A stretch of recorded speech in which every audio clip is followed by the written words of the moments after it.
Are you new to the buy here, pay here business?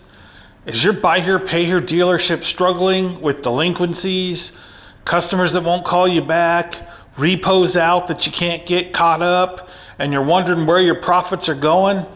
I'm going to tell you some of the things that I wish I knew when I started my buy here, pay here business. Now, these are not an overnight, boom, I'm making money again and everything's great and my repos have gone to zero and my collections are in line. These are systemic things to do to improve your situation at your buy here, pay here dealership. Let me show you some of them after this. Hit me a like and subscribe down below.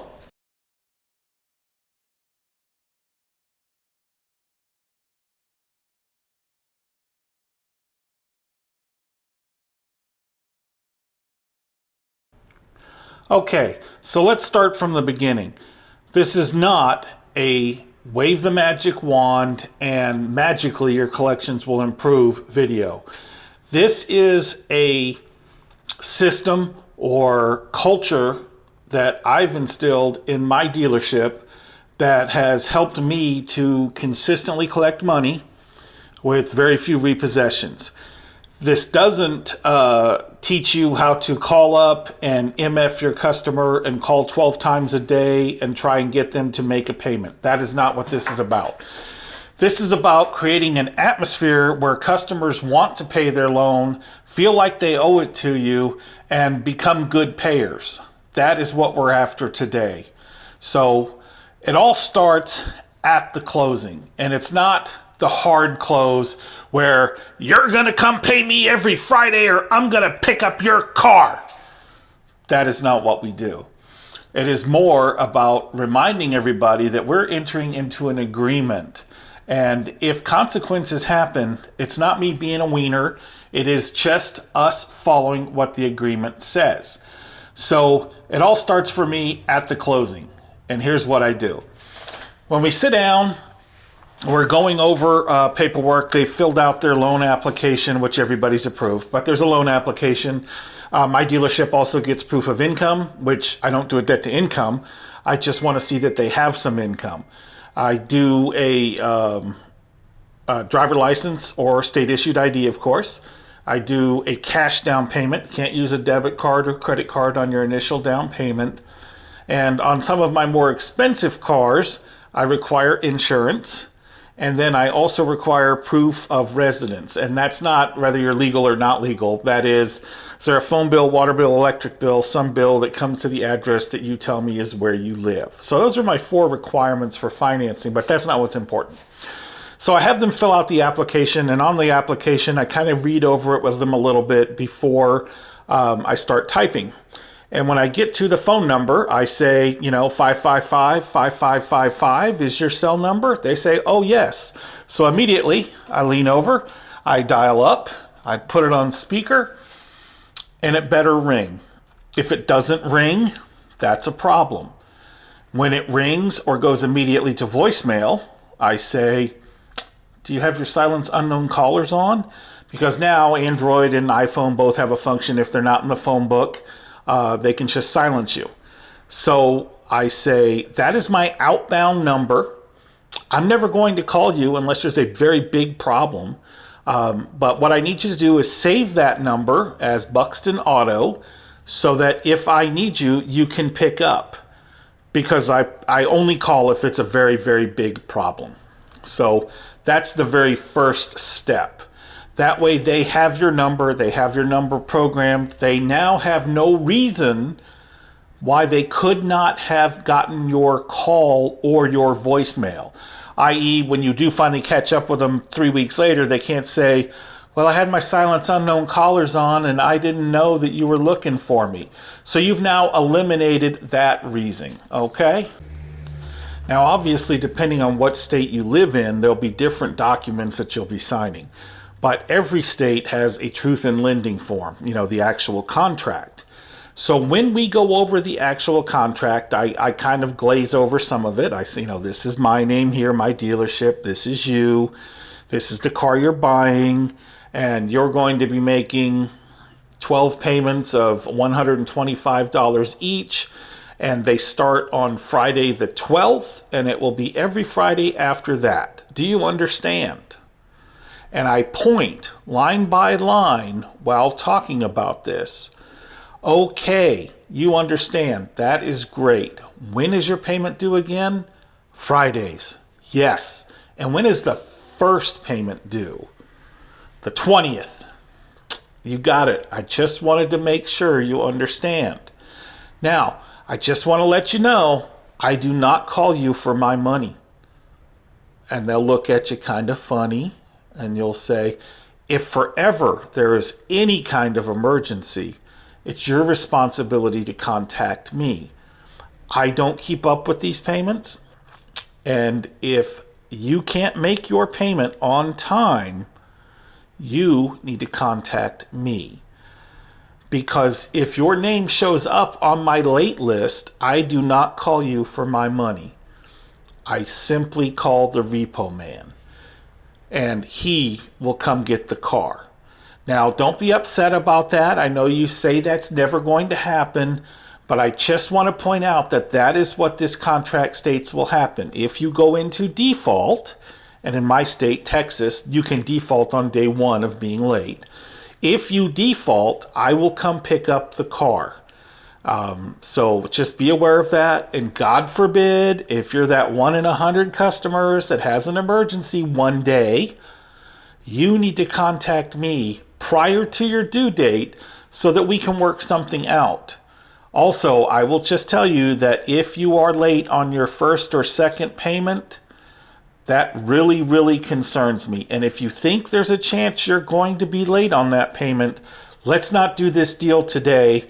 Let's wait till you have a little bit more money saved up, because I want this to be a positive experience for both of us.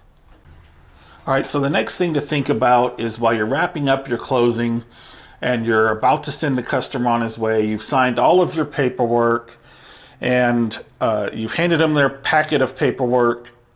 I always say, hey, just one more time. When was that first payment due? And they're going to remember the 20th, which is a Friday, and every Friday after. So I remind them just one more little jab or reminder that your payment is due on the 20th and every Friday thereafter. And then I also say, hey, that's great. I really appreciate that. Now, I just want to remind you that this is an agreement between us. I don't know you. You don't know me. You now have my car. And I am going strictly off of this written agreement that says you're going to pay for your car at a certain time. And when it's paid for, I'm going to give you the title to this car. And I really hope that this car helps you accomplish the goals that you're after, get you back on your feet, get you something more reliable for your family, whatever it is. I don't run credit here at my shop, so I am taking you at your word. And we have this agreement in place in case there's a problem. So in the event there is a problem, you have to do what the document says, as will I. All right? I appreciate you coming in. I hope you enjoy this car, and I look forward to seeing you on the 20th for that first payment. And then I send them on the way. So I've let them know we have an agreement. The agreement is what will happen if things don't go right. Because it's not about you, the buy here, pay here dealer, MFing, browbeating, threatening, intimidating your customer. Don't do that. We need to treat all of these customers with respect and with dignity, because the reality is, guys, if we didn't have these customers, we wouldn't be doing the business that we're doing. So never, ever, ever become belittling, demeaning, shitty, MFing, or any of those kind of things to your buy here, pay here customer. You have to make sure that you hold a better standard and make sure that your employees hold a better standard. We don't want anybody treated poorly. We don't want Google reviews that they were cussed out by an employee. Always remain firm and kind and polite and point back to the contract. That is what you do. Maybe your dealership is a little bit better than mine. Maybe you sell a little bit newer cars that are not so prone to breaking down. Maybe you sell hoopties. Whatever you sell, every dealer, of course, has that federal buyer guide or the as-is statement in their cars. And this is another area where I protect myself or lessen the likelihood I will get MF'd on Google or Facebook for selling a POS car. And that is when we get to that point with the as-is guide, I present it to the customer and I say, hey, I just want to let you know, I'm sure you're aware, but in my case, Texas, there is no warranty on a used car. And this here is the federal government letting you know that there is no warranty on this particular vehicle. This is the car that you're looking for. Now, I do want to point out down at the bottom here where it also says there's no warranty, it does say, ask to have the car inspected on or off site. So if you would like us to stop right now while you call your mechanic down here to look this car over, or while you get an appointment to take it to a shop to get it checked out before we finish our deal, I'm happy to do so. And let me tell you why. The price is not going to change on this car. If this is not the car for you, totally get it. Someone else will buy it. The purpose of doing this is so that you, Mr. Customer, will know what you're getting into and feel comfortable with this particular vehicle. Now, if you've already checked it out and you feel good about it, that's all well and good with me. I'm happy to sell it to you right now. But that's what this document says. I have nothing to hide. It's up to you. If you want to move forward, that's great. If you look at the back, it does list some things that sometimes wear out on used cars. And there's a place for you to sign it and date it. What would you like to do? And then just wait. I have maybe had 2 cars brought to a repair shop to be looked at. And just about everybody says, oh no, it's fine, I'll take it, I'm ready, this is the car for me, this is what I want, etc.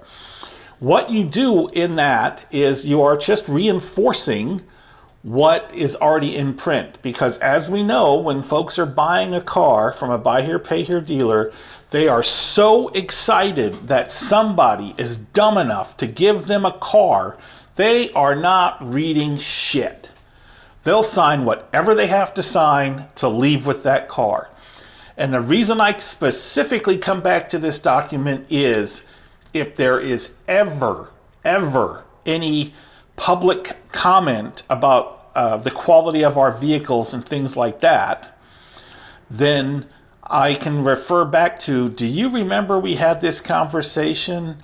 Do you remember this car was sold as is and you chose not to take it somewhere? And if worse comes to worse, scan that sign in and show on your Facebook or whatever that that customer signed that document. That is how I eliminate a lot of, they sold me a piece of crap, blah, blah, blah, because I didn't know.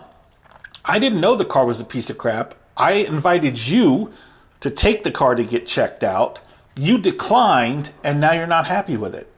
If you didn't know, and I didn't know, and you had the chance to take it somewhere, who messed up? Hey, thanks for watching my video. I wanted to take a second and ask you to give me a like and a subscribe. By nature, a lot of my videos are something where you go to them, just need some information, and then you're on your way. However, I got tons and tons of views, and only like 3% of the people that watch my videos are subscribed. So if you're looking for cars, I post my cars when we get them available on YouTube with a walk around video. If you have title questions, I have all kinds of title information on my channel as well. So if you hit that subscribe button, I'd really appreciate it. Feel free to leave me a comment. If you want to be made aware of my new videos, you hit that notification in the bottom of your screen. It'll send you a message when we post something. Maybe if you're looking for a new car, used car of course, you'll hit that notification then. And every time a video comes up, there it is, you'll be aware. If you're just here hunting down title information, a subscribe is greatly appreciated.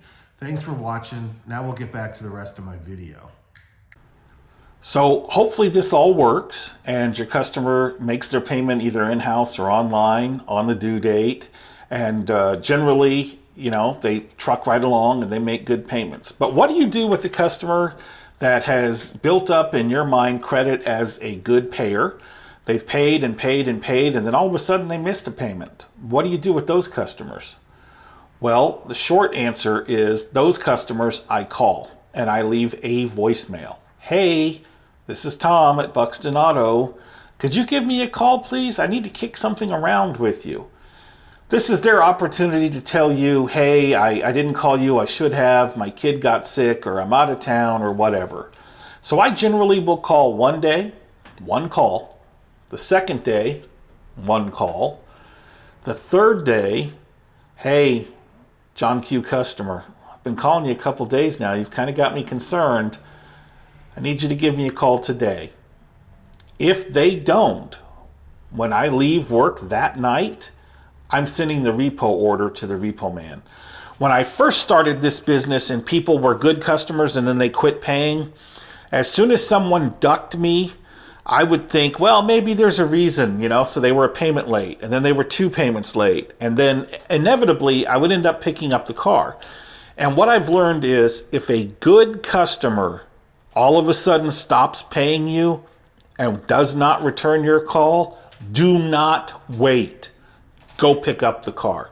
I have never, ever, ever had a good customer stop paying me and then circle back and pay me after he's 2 or 3 weeks behind with an apology.